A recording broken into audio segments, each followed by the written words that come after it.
Squared away. All right. Thank you guys for showing up a little bit earlier today. We have another event going on just shortly after this, so thank you guys for coming, half an hour early and spending some time here, talk some Bronco football. Coming off of our last game, we are very proud of the way the team fought, all the way to the end there, to the onside kick, as we talked about afterwards. As usual, it's good to get back on the field and move around and do some things. Yesterday, we didn't do a whole lot because we got home pretty late Sunday morning, but we had some pretty productive meetings and was able to recover some things coming out of the last week's game as we move forward into this week. And as we spoke about afterwards, the focus and the priority is to be 1-0 this week as we get to play a home game here on the Blue, late night game Saturday night with an opponent that is, they've been in some really tight games and some similar situations to us in terms of playing one possession games down to the end. They've done some really good things on offense and has a defensive structure that always presents challenges. So we've been focused on that last night and early this morning as we move into this week. Coach, you've mentioned a couple times that Mad Dog has been more efficient on passing downs and in third downs. Yeah. What specifically is he doing to be more efficient in those areas? Well, there's a huge part of the drop back pass game where he has been more efficient, all the way through the course of the year, whether it's, being able to identify the fronts and working with the protections and understanding what we're getting from particular defenses in terms of coverage structures and the progressions that go along with that. Last week, we threw the ball for more yards than Fresno State. We rushed the ball for more yards than them. Now there's certain things that as a team collectively we can do better to put ourselves in position to win our next opportunity. Andy, with the news about EMAC coming up today and obvious Steps injury in the last game, how deep are you guys going to have to dig in your receiver room now? Yeah, but in the last game, we got to see Chase Penry come back, and jump in there and make some plays in some critical moments, which was awesome to see. And him as well, he was a starting punt returner prior to going on the shelf. And then it's an opportunity for Prince to really step up, who's come in the last couple of games and made some plays. And, with Billy and Shea, Cole, and getting guys an opportunity. We talked about it last, at the end of the game about being able to spread the ball around and getting some guys, younger players like Prince that it's starting to come along, getting guys like Chase off, the injured list and getting Billy, getting Shea back. Shea's been on the shelf for a couple weeks now too, and he's looked really good running around, had a really great week of practice last week. So we're excited, about that. Where can Austin Bolt's role evolve to with the opening and the receiving? And that's a huge part about it too, right there. Speaking of that, that's the between him and Prince have had experience playing that position. And so Austin in the last couple of weeks has really come on, had a big catch in last week's game. And so as Austin, Austin and Prince will be the primary guys over there at that position as we move forward. What are your thoughts, or can you say anything about Eric deciding to transfer at this point in the season? Yeah, I mean, obviously it's a part of college football right now as they go to the transfer portal. There's teams that are enticing people to do such things like that. It's the nature of the beast right now. Is it right? It's not right, but to each his own. And they're going to make, as we said when we left the locker room after our last game, is that those that we're going to be all in and we're going to move forward and we're going to work together, and it's going to provide opportunities, and guys are going to thrive down the stretch here as we go. But it's again, it's the nature of the beast when you got guys who are approaching 1,000 yards over the course of the season and walk out because of other opportunities. How do you keep that from happening with other players on the team? What does Boise State need to do in the NIL game to take? Yeah, there's no question that's going to be as we go into this next season and into this next phase of recruiting. That is a huge part of college football now. The NIL space is a huge part. We've done a great job recruiting. We've got some great young talent. We're going to continue to recruit great young talent we have seen. Again, we're in a one-possession game on the road against a team that has, that has been very successful, and we're playing with a fair amount of young players and guys that are stepping up and playing. This young talent is going to continue to develop. They're great young men. And, by the nature of it, the nil space, we're going to need to take, the nil space is going to need to take care of Boise State. And that's just the nature of what college football is. I think it is appropriate in the right, framework that student athletes get to earn, get to receive money and get to be a part of that space. I think that's pretty cool. And, how Boise State football, moves and is able to use that space as a lot of other people are in college football is going to be a big deal for our success. And not only being able to retain our players, which we're really excited about. There's a lot of people that are very interested in being a part of, working those nil deals with players. Going back to the quarterbacks for a second, going into this week's game, is Talon still your starter? Yeah, so we're working through that. And I know we're in the middle of the morning talking about and looking at what the defensive structure that we're going to play this week presents. And it's a different one, right? We all know that this defense structure, when it comes from. So we haven't made any decisions to adjust. If we do decide to make, that type of decision, obviously we're always going to work and work with our guys and our family here first. But at this point, we haven't made any decision to adjust, even though I know Mad Dog played more in the game. But again, we are behind, at times 2 scores and at one point 3 scores within that game. And so Mad Dog, as we spoke about, gives us the best opportunity through the pass game. And, ultimately, again, with what we've been doing, our production on offense is dramatically increased. We heard, that Maddox might be getting 25% of the snaps at practice still, or something along the lines of that. And I don't know if that's exactly accurate or not, but when he plays over 75% in the game, does practice need to more match, the amount of playing time on Saturday? Yeah, I think somebody asked that the other day, and he had brought it up to me that was probably going to get asked in here. I don't know where the confusion came in on that, but he definitely gets more than 25% of the snaps at practice. That doesn't even make sense. We're talking about, I don't know if that was in a particular situation, maybe at practice, that percentage came up, but that's not the percentage of which we obviously operate off of. Yeah. I wasn't here for when that question or what that was said, and that's a little bit where the confusion, but that's obviously not the case. This offense, you guys have featured a receiver more so than just about any other offense in the league. If you look at team percentage of targets for that position, is it crazy for you that that's not as important anymore as maybe it was? I mean, Eric McAllister had more targets on Saturday than any other receiver in the country. He's a big part of this. Yeah. And then all of a sudden he just doesn't want to be a part of it anymore. I mean, do you shake your head at all this sometimes, man? You know what? There's so much changing in this game that you understand the realities and some of the things that go on externally within the game, unfortunately now. But as in anything, you control what you can control. You don't get caught up in the things that you don't. And you got to be able to adapt to the new space. And ultimately, what it comes down to is we've got a bunch of great young men that are willing and ready to work and move forward. And guess what? It's going to open up some opportunities for those young men that are going to thrive in this opportunity. But yeah, it does. And you know what? To be honest with you, in many instances, it's like, I get the nil space and all that, but how it's operated and how certain people do certain things behind the scenes. I don't know if that's right for college football. I know it's not right for college football. It's not right for these young men, and what we all came to college for is to grow and to develop, to persevere and work through certain situations. But again, we don't control all those things. So we're going to focus and lock in on the young men that are here and the young men that are going to thrive and grow forward.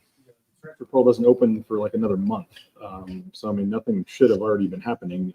What can be done, I guess, to police stuff like that, that's obviously happening behind the scenes. Yeah, those are all things that, those who are in control and have authority over that. They're going to have to figure that out. That's not something right now that we're going to give any more attention to. I'm sorry. It's not like I want to neglect your question or anything like that. But ultimately, we will not let anything take our attention away from what is a greater good, what is our priority this week, and the thing that we'll focus on, which is our next opponent. When you look at your running game, your running backs in particular, the performances you've got out of Ashton and George, how fortunate to have two, but unfortunately really haven't had a chance to use them together. Thoughts on what both of them have been able to accomplish and maybe how disappointing it is that you haven't had them both on the same day? Yeah, to be able to have them both on the same day is going to be huge. Coming into the year, that's a big part of what we had built and put together in terms of packages and things we can go to on the call sheet. But that does speak to, again, as we've spoken about all year, the growth and the development of our offensive front, our O-line, our tight ends, and the wide receivers' willingness, to block. So there's tremendous positive there, and we will continue to make sure that that's a priority for us in terms of being able to run the ball, being able to use multiple tailbacks as we go down the stretch here and you get towards the end of the year. It's not just us, it's football. So everybody, the wear of, on players and stuff, but especially at that position, I feel like that's one of the things that we've been able to do here at Boise State is recruit multiple tailbacks and be able to play multiple tailbacks to take care of them and make sure that they're impactful and in a position to be productive. After the game, we forgot to, but the fake punt you guys were able to execute there with the pass for the first down. 4th and 12, obviously a big spot in the game. I think you got a field goal out of that to make it a 1-score game. What'd you think of that play and what went into that? Yeah, the fake punt was huge. I mean, that was a point that we needed a spark. We needed momentum. We needed the ball. And, again, the coaches, we were able to identify something in there and, through the course of this year and last year, and we were able to capitalize on it. And, it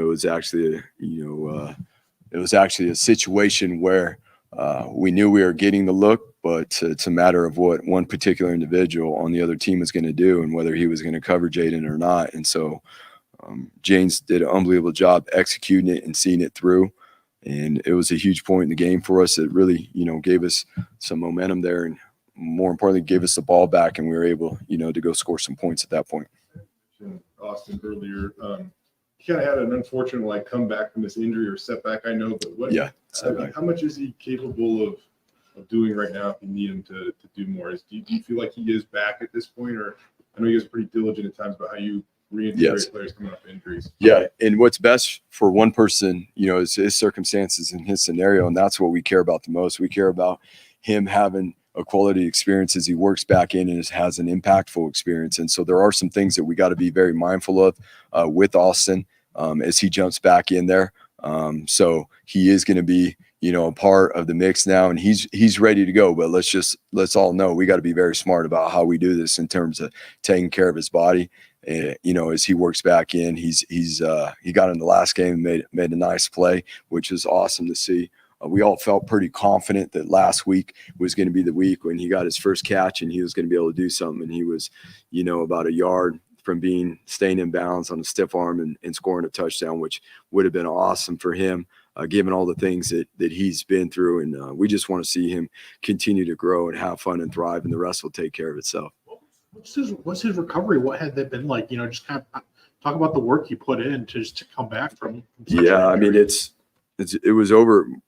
It's more than a year, and there got to a point where there's been a few points where let's just say he was ready to progress and actually get into actual football play, and we had some setbacks, and so we had to slow some things down through the course of the summer, and then again in fall camp. And that's why, just so everybody knows, yes, we want Austin to be in there, but we're going to do right and make sure it is at the right pace and so that he can have an impact, and we do it the right way. I know we asked you about it briefly after the game with Jonah, and just what he was able to achieve. And when I talked with him last week, he also said that Brotzman came out to practice last week and told him there's nobody else he'd rather break his record than Jonah. How cool is that to see Kyle at practice supporting Jonah? Yeah, that speaks to the brotherhood, right? Kyle come out and see Jonah and spend a morning, watching practice and hanging out. And obviously Jonah's done a lot in this program, and Jonah's been awesome, not just in terms of what he's done on the field, but who he is off the field, and just to see him, mature and grow as a young man. That came here off a mission and has now gotten married and is doing things, not just on the football field, but growing and maturing and becoming the man that he's been called to be. Seems like it's been forever since we played New Mexico. That was week 2 last year. So what do you see in them? What do they do best? Give us a little bit about what the Lobos do. Yeah, so they're a balanced offense. Number one, their offense, on film, as we've looked at it last night and been able to see it too as we played common opponents throughout the course of the year. As we, you get in the conference play, you start to watch each other. But their offense has been balanced in terms of the run game. Their offensive line has done a really good job this year, not only in the run game, but they've protected the quarterback about as good as anybody in the league. And, Dylan has done a good job stepping in and throwing the ball around, whether it be off the run game or draw back pass. And there's some wide receivers with length that can go that have been explosive against, everybody that they've played within the Mountain West. So we got a huge challenge there within our defense against their offense. And then their defense always creates, tactical issues in terms of front structures, coverage structures, and how they move bodies around, within location to the box. So we'll have, that'll take great detail and focus to make sure that we're identifying things properly. We asked you a couple of times here just about the message to the fans and stuff about the direction of the program. 4 and 5, I know nobody around here is wanting that to happen. I mean, just with 3 games left here and 2 home games and still a chance, obviously, to get to winning season, get to a bowl game. I mean, what I guess is your message at this point when you're speaking to boosters or fans or whoever? Yeah, I mean, the biggest thing for us is it's, things don't. The record is not where anybody wants it to be. I don't think there's any, there's no hiding that. We're not going to deflect that. But what we're not going to do is not appreciate, how this team is growing, and the difference in the margin between getting a mark in the dub column versus the loss column has been really slight for us this year. And as we grow forward and go down the stretch here in these last couple games, it is going to be all about that 1-2% by each individual and just growing and thriving and each individual being us as coaches too and all in. And that's what we spoke about. And, we got a group of guys who are eager to do that. We got a group of guys who have a desire to do that. Nobody wants to see the record where it is. That's a bottom line. But at the end of the day too, that margin isn't very big. We've been in all but one of those losses was a 1-possession game. So now for us to really continue to grow and learn from each one of those and apply it, and how are we going to be better? How are we going to continue to improve, certain areas within the team, starting with being able to have more impactful plays on special teams and limit the explosive plays that we've given up, being able to continue down the stretch here. There's an opportunity for us to improve our collectively our pass defense. And that's all 11 guys. That's all of us as coaches. That's all the guys that will be a part of the packages. It's an opportunity for us that, if we take care of the balls in offense and we finish drives in the red zone, as we've shown, that will create the separation of each man between that 1-2% difference. And one of the biggest things that I'll say is, we're going to be very excited to see, how the older guys lead this, how the younger guys continue to develop and grow, and how we come together here to finish this season. Andy, I mean, what have you noticed from those leaders, the DJ Shrams, the Riley Smiths, the George Halanis, who've been through this? I mean, times are tough right now. We all know it. What have you noticed from them? Some of the best teams are player-led. Yeah, no question. And that's really what started to show up, especially you mentioned George being back out there on the field. His impact on the field goes far beyond that. We've spoken about that, but those guys are the first guys to speak up. Those guys are the first guys to speak up in the locker room. And we've been talking a lot about, what does a player-led team look like? What are we leading? What are the things we leading? What are the things we're holding to a standard? And, it is, being a leader is not easy. Being a leader means that at times you're going to have to make the right choice, which is not the easy choice, which is not the choice that maybe is going to have people, bottom line is sometimes being a leader, you're going to have to hold people to a standard. And what I love and what I've seen is that our leadership group is holding tight on that standard. And sometimes that's going to have people feeling a certain way, but here in this program, it is only to help people grow. And as we've seen these young men, not only our leadership group grow, we've seen our team grow in a lot of ways, and especially here in the last 3 weeks. As we go down the stretch here in November, it is going to be critical. It is not going to be anything more than, each and every day we get to make a decision, about being all in for the greater good versus the self. That's the human nature of it. And we got a team that's willing to be all in for the greater good. And that is led and that is fostered by our leadership group. And, we learn a lot from those young men as well, as us mentoring them. I feel like Alexander has been playing lately, and he's another big hit that he has a knack for being able to make those while, again, staying within the frameworks of the rules of the game today. No, Alex, Tubes did a good job last week now, and we had to move positions, there in the middle of the game. And to be honest with you, a position he didn't practice. But again, because he's a guy that's locked in, a guy that's dialed to the details of what's going on, he was able to move positions, and we were able to slide Zion in there, who given us our best opportunity with the personnel, at that point when we had someone go down in the game.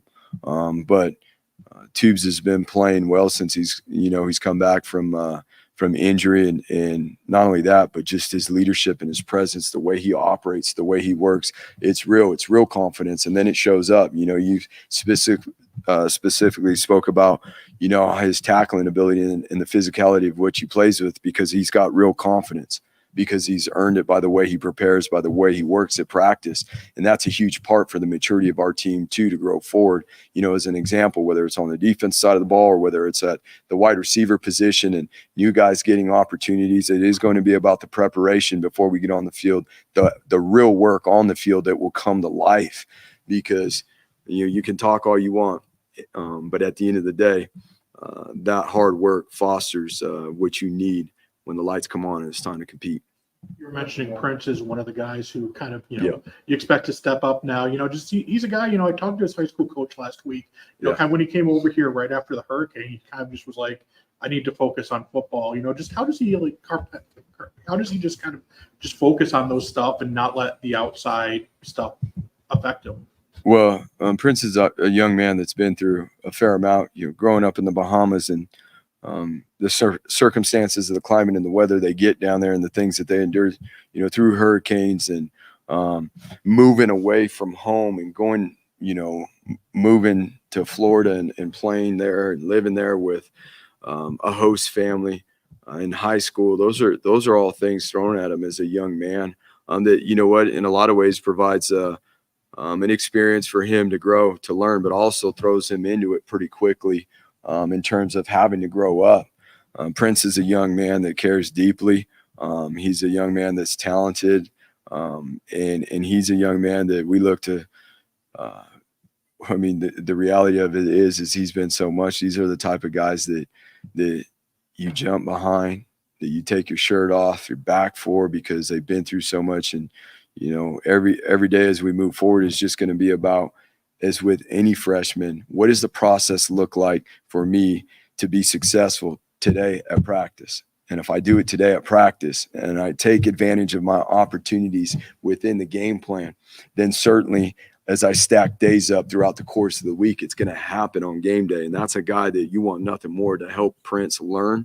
This is college football. This is his first year in college football. It's not high school football. There's a lot more that goes along with it, but he's a guy that has the willingness, the eagerness to learn those things and continue to grow into the man that he's capable of becoming. You guys are pretty thin at linebacker last week, Jared. DJ played all 70 snaps. Yeah. What he's gone through. Yeah, we had some come up, and we lost a couple linebackers, as one even fell ill down in the hotel on Friday and was not able to leave the hotel. So for to be honest with you, for DJ and Drew to step up the way they did. I mean, those guys have been warriors, as Drew continues to grow and learn, to be an impactful player on the field, but that leadership that comes along with it, that I know he's learning from DJ as well as from the coaches and what that truly looks like to be a middle linebacker and how you carry yourself, how you prepare, and how you lead the fellas on the field. We're excited to see that again. Yeah, it's not ideal that those guys play the whole game, but we're at the end of the season here, and sometimes circumstances call for it. All right. Thank you. Thank you, guys. Thanks, Andy.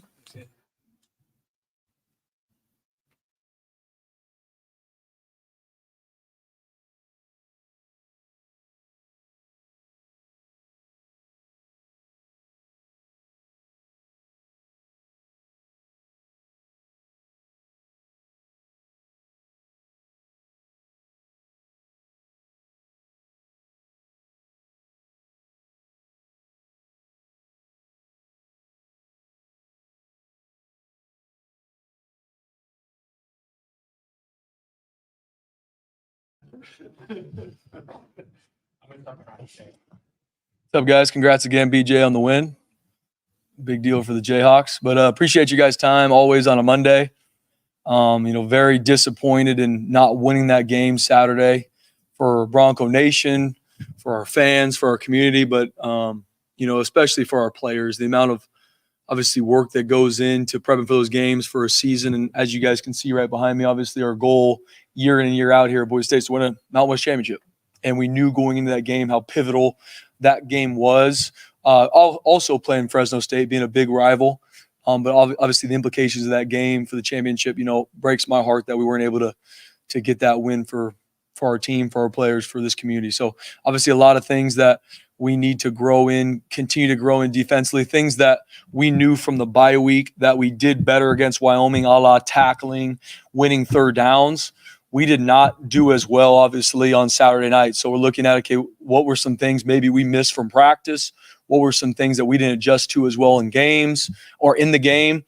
Because those were two things that showed up a lot. There's multiple third downs, 3 to name, just thinking of them off the top of my head, where we have 2 or at least 3 guys around a ball carrier with 4 or 5 yards to go to the sticks, and we miss that tackle. We get cut back on, and you can't lose those third downs in a game like that with the offense we're playing. Pressure on the quarterback. We weren't able to get it consistent enough to start the game. We were able to get it more as the game went on, which helped us. But then it's also holding up in coverage that we were not able to do as consistently. So obviously you guys saw it. You guys were there live action, but just kind of giving you guys my quick thoughts on it before we open up for questions. So, but obviously first and foremost, just disappointed obviously not getting that game for this community, for our players. Breaks my heart because that's all the work we put in is to win a Mountain West championship, and not being able to win that game is a big deal. With what DJ's been kind of battling through, sounds like you guys had a linebacker that was sick too, but for him to play all 70 snaps, what does that say about him? Oh, man, I mean, you talk about a guy that, is extremely banged up and finds a way to not only play the game, but continue to play relentlessly. Obviously, he's not able to do some of the things that he's normally able to do. That's just the reality of when you're banged up and injured. But he finds a way to play at a very high level in regards to how he pursues, how he plays violently, how he communicates, with still knowing that he's fighting his tail off. I mean, like you said, we had, a linebacker that got sick before the game. Marco wasn't able to play the game, getting injured. So there's just some things that happened from Wyoming to kickoff that put DJ in a situation where he went from having to play 20-some snaps to playing 70. And you talk about an absolute warrior that embodies the blue-collar toughness that we want to obviously be in every single one of our players, every single one of our coaches. That's DJ Schramm. For you guys overall, I think there were 7 guys that played 66 out of 70 snaps, and we could focus on the linebacker spot. But that is a lot of snaps. Yeah, it is. It is a lot of snaps. And right now, obviously, we're working to find ways to build more dependable depth. So in these critical moments, in these critical games, we can be able to rotate guys more. But the reality of it is at this point in the season, we got what we got. And we got guys that are working their tail off to earn the right to get more reps, because that's the biggest thing we tell our guys is just because you're maybe number 2 on the depth chart doesn't mean you've at this point deserve the right to play in games deserve the right to uphold this standard. And so that needs to be shown in practice, which then will give us as coaching staff and the brothers next to them the trust to go on the field. Because that's a huge part of it too, is if you haven't done enough in practice for your teammates to trust you, me as a coach, I got to make sure that the guys that go on the field, when they look to the right and their left, they know that these guys with them can communicate and do their job so you can win these critical moments. Because once again, very different than the offensive side of the ball is things aren't dictated for one person. It's how we're only as strong as our weakest link. 10 guys can be doing what they're supposed to do, one guy not, and you can be exposed and you can't, there's no redos. And so it's building the depth as the season goes, especially going into week 10, because playing 70, 60 snaps, especially in the front, and I don't care what position you play, it has its wear and tear on your body. And so we got to continue to find ways to build more dependable depth. But right now with guys that are injured, guys that are out, we have what we have and it's enough. And we got to find ways to continue to get guys to continue to grow.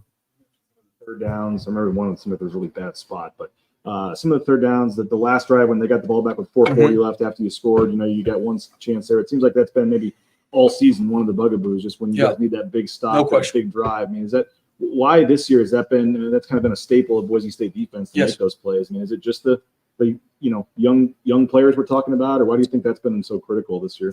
Yeah, I mean, to your point, we've been in that spot this season, BJ, and have not executed, be it a 2-minute drill or 4-minute drill essentially on Saturday, and just not executing in those critical moments. Obviously, once again, as defensive coordinator, it's putting them in spots in practice to get them ready for these moments.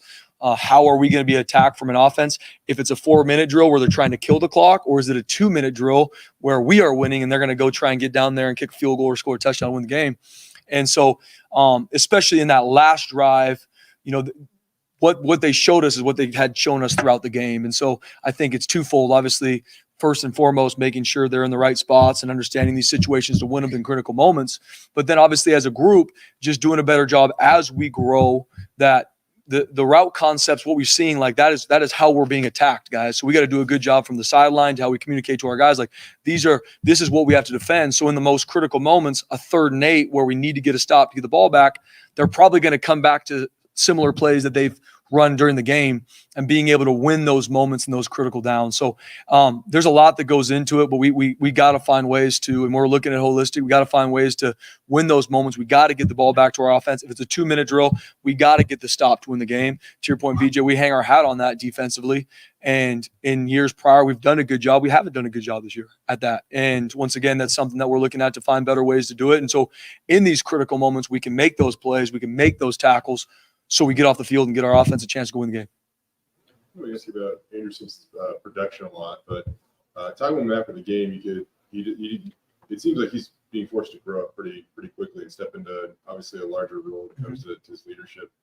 What have you seen out of Andrew in those regards? Yeah, man, we're really proud of where Drew's growing, man. I mean, you talk about a young man that, like, when we've talked about him before, that has a really good skill set in regards to what we look for in linebackers, able to blitz, rush, savvy.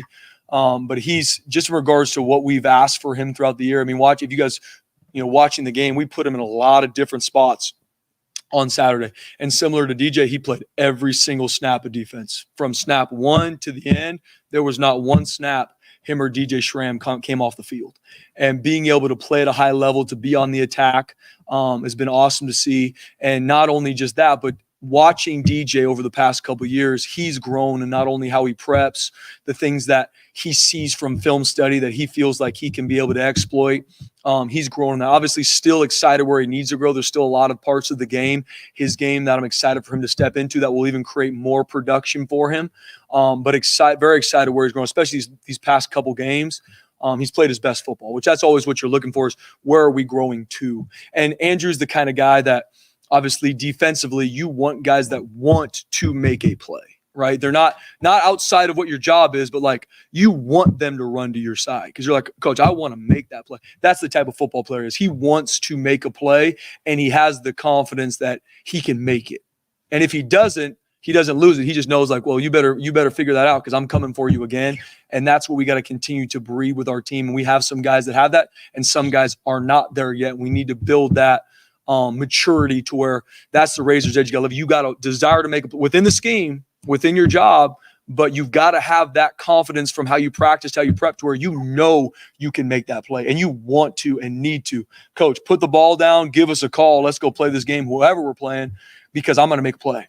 And building that with a young group. I mean, you look at it outside of DJ, the majority of everybody that played on Saturdays, underclassmen coming back. But at this point, like we've talked about before, it's week 9, week 10. I mean, they've gotten enough reps. Now it's being able to consistently make tackles, win third downs. Have to. What stands out about New Mexico? Extremely improved from last year. That's the first thing that I saw when I looked at them. Was I think them as an offensive staff, as a team, did a great job in the offseason, from transfer portal to a new offensive coordinator who brought his quarterback with him from UAB. Just a completely revitalized offense. Changed some schematic stuff they do. I mean, their offensive line is one of the best offensive lines we've seen all year in regards to pass protection, if you look at their grades, which is impressive, which last year that was not the case. Their quarterback can throw the ball a mile, and they do a good job with number 13, who's a young freshman who's got a really athletic skill set, that not only can he throw the ball, really athletic, they were able to go out and get some receivers that are long on the outside that can run. And so when I watched their film in the bye week a little bit, and then even now, very impressed with just how they're able to revamp their offense in the offseason. I mean, they're putting up, 25, 30 some points on everybody they play. And that's impressive to see. And they do it consistently, and they do it in the run and the pass game. They got a really good play action game. And they're able to protect their quarterback. The quarterback's back. They're able to hold on the ball and launch down the field, which is impressed they do. So they've got a good mix. They're about 50-50 in regards to run pass. They do a good job with it, but very impressed with how they've been able to revamp their offense in the offseason, and it shows. Spencer, when a player leaves in the middle of the season, it's been a couple of years in a row, and no one's happy about that. It's bad news all the way around. What have you noticed from Andy as the head coach and how he handles it and keeps the wagons circled when some turmoil happens? What's impressive? Yeah, I think just in general, that's where college football is now, right? You talk about 5 years ago, and that might not be the exact years, but that just didn't really happen. And if it did, it was extremely out of the ordinary. Something probably went down, right? Something, where now it's become more and more what college football is. And obviously, it's not something you want. You don't want any of your players leaving, especially middle of the season or in season. And so Andy, from a leadership standpoint, has done a great job, obviously, handling those situations as they come, as their own situation, because every situation is different. Every player in their situation is different. But not only handling that situation in and of itself, he's done a great job just from our team, keeping everybody aligned and keeping everybody moving in the same direction. Because at the end of the day, it's all about the next game. It's all about how we're growing and who's in with us. That's what we talked about to the defense even yesterday was, guys, at the end of the day, that's all you do in life too. Hey, we did not win the game. These are the things we needed to do better, and we didn't do them. Okay, so now how do we fix them? And at the end of the day, we talk about it. We're going to finish what we started here. We're going to finish it the right way. We're going to finish for our seniors. We got a big time game on the Blue coming up here this Saturday night. That's all that matters.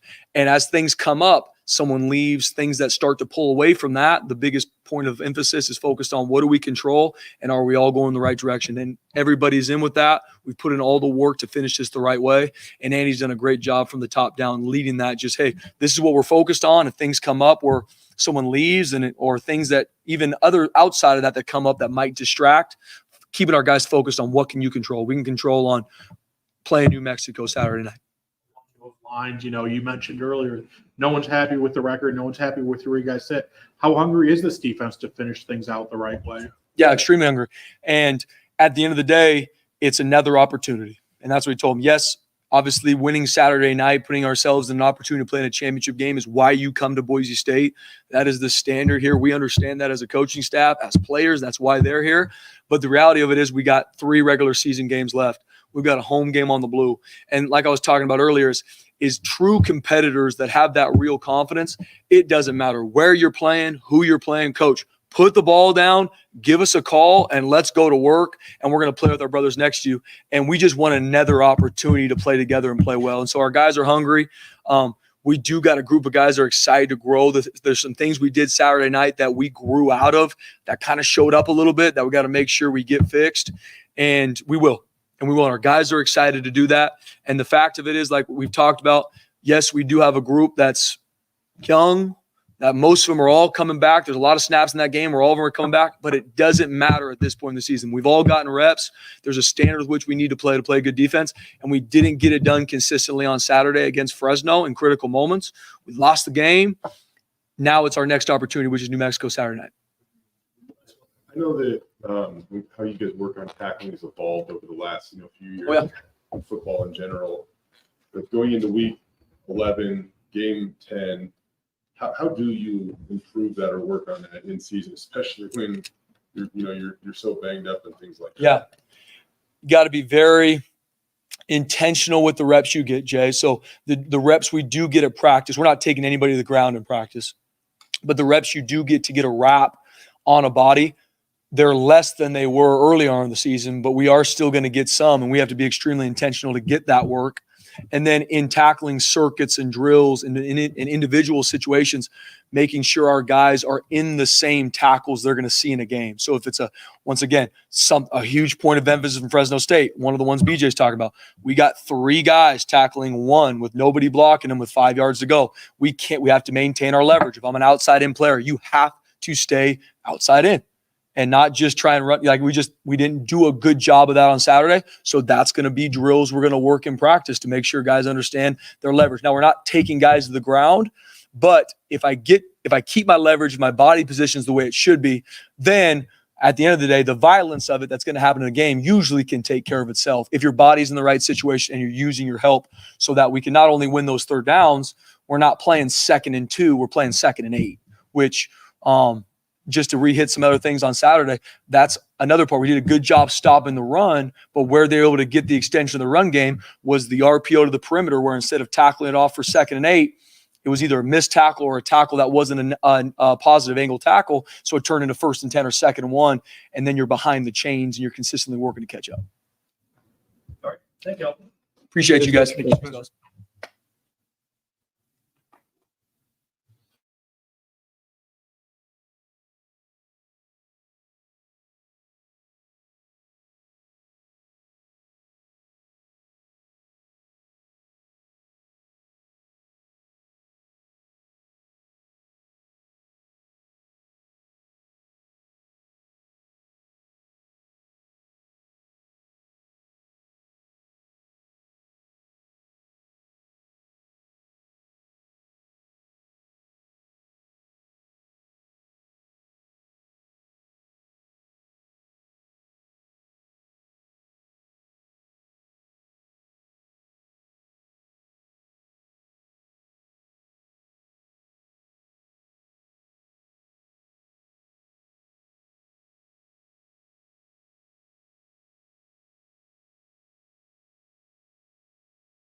This year has gone through Ashton and EMAC. Obviously EMAC's gone now. Ashton, don't know what his status is.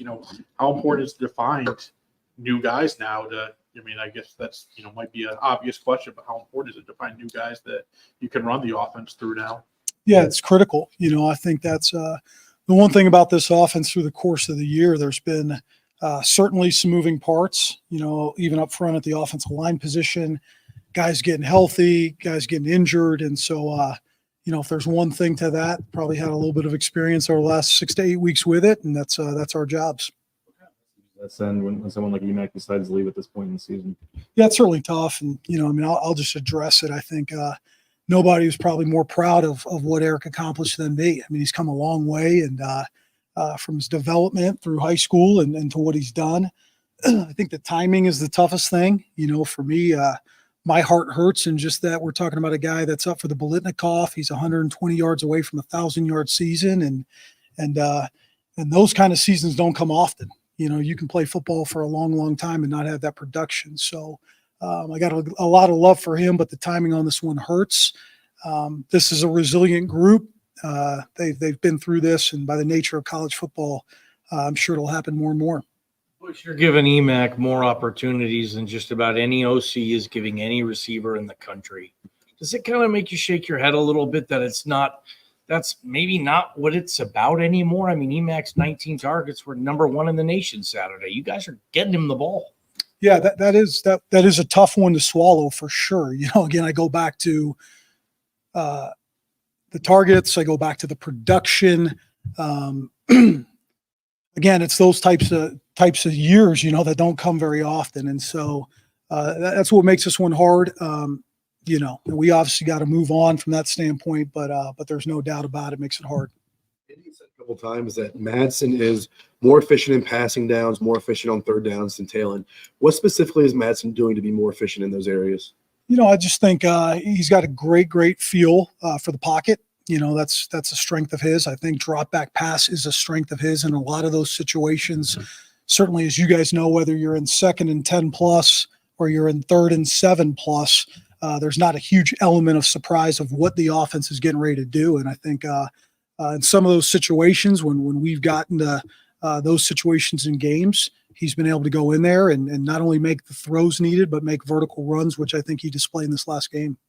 Those runs. I mean, he's not the biggest guy. We've seen him a couple of times put his shoulder down and make those runs. What does that say about him? I think it says a lot. I think not only the runs that he's making, but the quick decisions, if you will, to push up in the pocket. It seems a lot of times like he's one step ahead.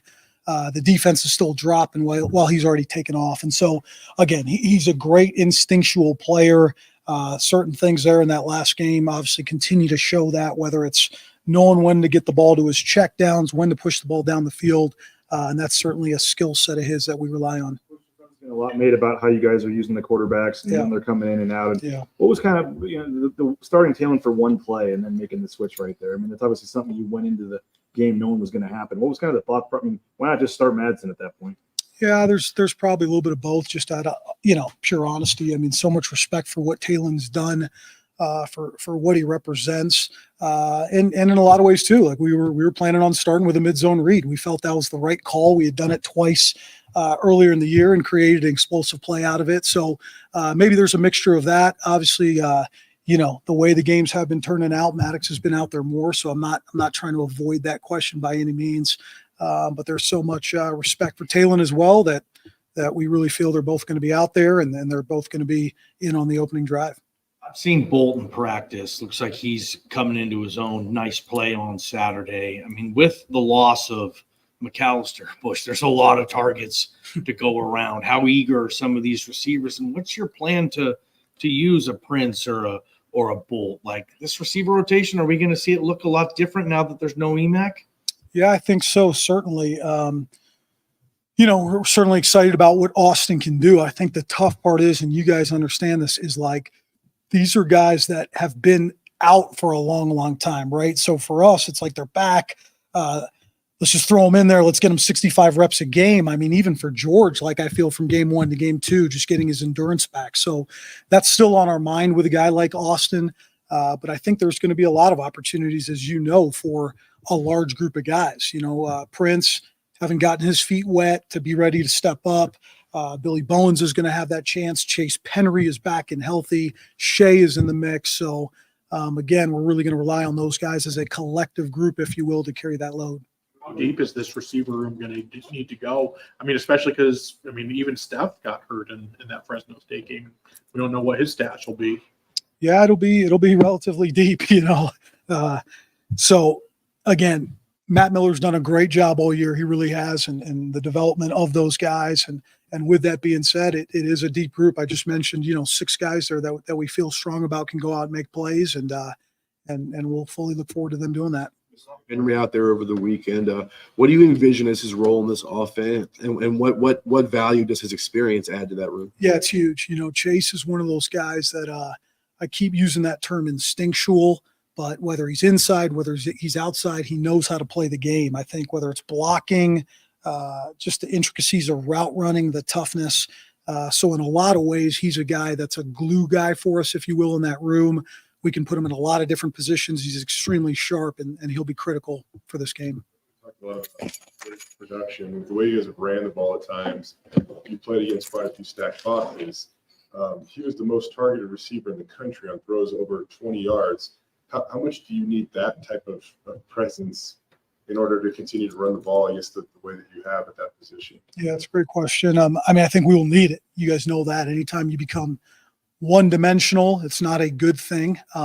But again, the reason he was probably the most targeted guy and with the yardage he was targeted was because of how tight things were.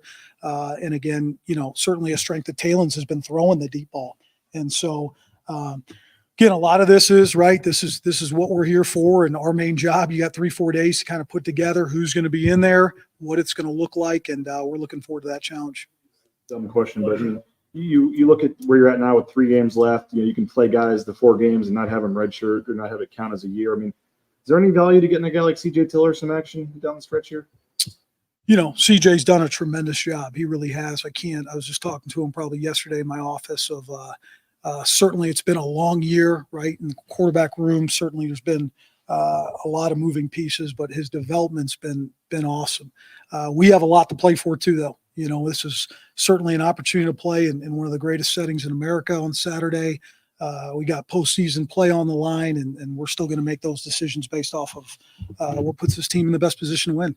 I know you weren't here when he got hurt last year, but Austin, he's sounds like he had some setbacks this summer and early this season. Just to see him get back in there and see him make his first career catch, how nice was that for you? It's awesome. I think that's the beautiful thing probably of this experience away from the games is the struggle, if you will, and the ups and downs that a college athlete has to go through, and his resiliency to get back and keep chipping away, get his body right, get himself in the position he's in now is something I think I'll always remember him for, and I think something that he'll remember for a long time. A couple of cuts or spin moves that made you go, he might be back. Like I felt like in that first game back, like he was quite as explosive as the guy we've seen. How close do you think he is? And did you kind of watching him see those moments against Fresno? Yeah, certainly there was that one spin move that was really, really impressive there on the left side. And I do that's, I think the biggest thing is naturally for all of us, it's you see a guy get back and you just expect him to be in that midseason form, if you will. And so I think each game that goes by, you're going to continue to see him look more and more maybe how he's looked in the past, but he's another guy that's done a tremendous job getting himself back and ready for this game. Bush, on the kick return, were you guys in the elevator coming down? I mean, I know how the coaches run to get. Did you even see it? I had been walking out the door and just kind of heard the noise, so naturally. But it was one of those situations, especially too, because I think the score at the end of the half, and then we were up in the second half. So a lot of times, offensively, you're hurrying to get down there to put the second half plan together. So. Coach, you got the punter into your room? What's that? Just another quarterback, another QB. So, all right, thank you all. Yeah, I appreciate you guys, man.